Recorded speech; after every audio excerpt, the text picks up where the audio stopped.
ईश्वर पर विश्वास की भावपूर्ण ईश्वर पर विश्वास उस बच्चे की तरह होना चाहिए जिसे पिता चाहे जैसे भी उछाले, वो निश्चित होता है कि पिता उसे सुरक्षित पकड़ ही लेगा।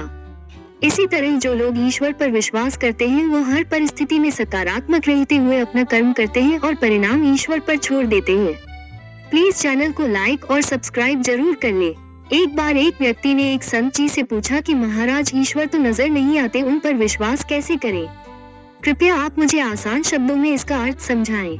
संत मुस्कुराते हुए बोले, ईश्वर पर विश्वास वाईफाई की तरह ही होता है जो नजर नहीं आता, लेकिन जब पासवर्ड सही लग जाता है तो कनेक्ट हो जाता है।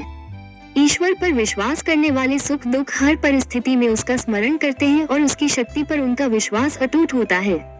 एक बार एक लड़का था, दिन भर ईश्वर की भक्ति में लीन रहता था।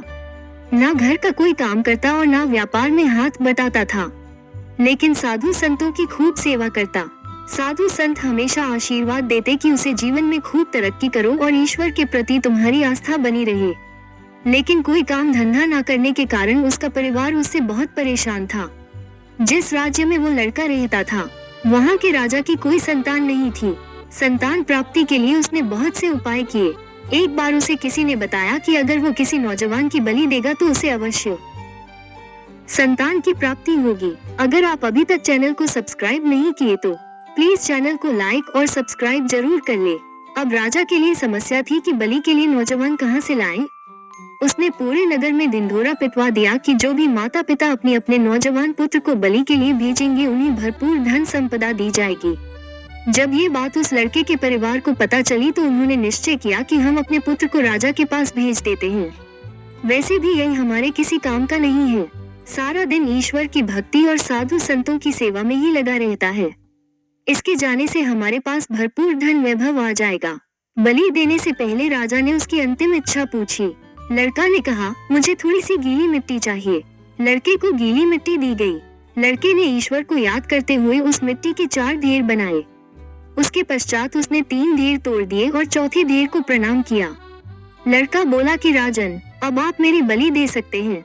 राजा कहने लगा कि तुम मुझे पहले इस बात का भेद बताओ कि तुमने क्यों पहले 4 ढेर बनाए, फिर 3 तोड़ दिए और 1 क्यों रहने दिया? लड़का कहने लगा कि राजन, आप तो बस अब बलि दे, ये मेरी और मेरे ईश्वर के बीच की बात है, इसे रहने दे।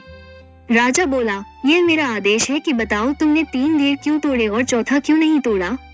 लड़का बहुत विनम्रता से बोला कि राजन, कोई भी मनुष्य अपनी रक्षा के लिए सबसे पहले माता पिता, राजा और देवता पर विश्वास करता है, लेकिन मेरे माता पिता ने तो मुझे स्वयं आपके पास बलि के लिए भेजा है, इसलिए मैंने पहली ढेरी तोड़ दी।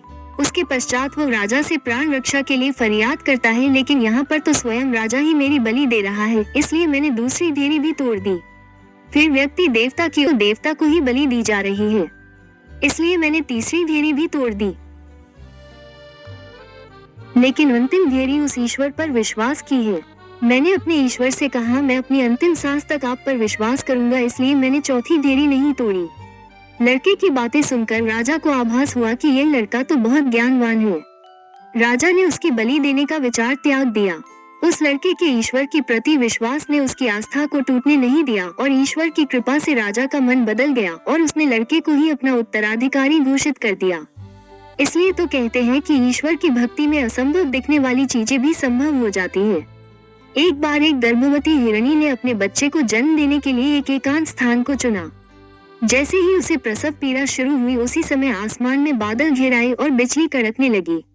तभी उसकी दृष्टि अपनी दाईं ओर गई तो एक शिकारी उसकी ओर निशाना साधे खड़ा था। जैसे ही उसने बाईं ओर देखा, एक भूखा शेर उसका शिकार करने के लिए तत्पर था। उसने पीछे मुड़कर देखा तो नदी अपने उफान पर थी और सामने जंगल की घास में आग ही लपटें निकल रही थी। इस समय हिरणी दुविधा में फंसकर गई थी। उसके मन में कई प्रश्न एक साथ कौंध गए थे। क्या वो अपने बच्चे को जन्म दे पाएगी? क्या शिकार उसका शिकार कर लेगा या फिर वो शेर का ग्रास बन जाएगी?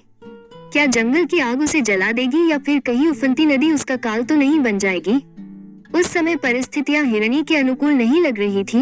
उस समय उसने स्वयं को ईश्वर को सौंप दिया और अपना कर्म करते हुए अपने बच्चे को जन्म देने का निर्णय लिया। ईश्वर की कृपा से जैसे ही शिकारी ने उस पर निशाना साधा, उसी समय तेज बिजली कड़की, जिससे शिकारी की आंखें चौंधिया गई और उसका निशाना चूक गया और वह सामने खड़े शेर को लग गया, जिससे शेर वहां से भाग गया। तभी घनघोर बारिश आरंभ हो गई और सामने लगी जंगल की आग शांत हो गई। अब ईश्वर की कृपा से हिरनी और शावक दोनों सुरक्षित थे। हमारे साथ भी बहुत बार ऐसा होता है जब हमें लगता है कि अब कोई समाधान नहीं बचा। तब ईश्वर की कृपा से कुछ ऐसा हो जाता है जो हमारी सोच से परे होता है।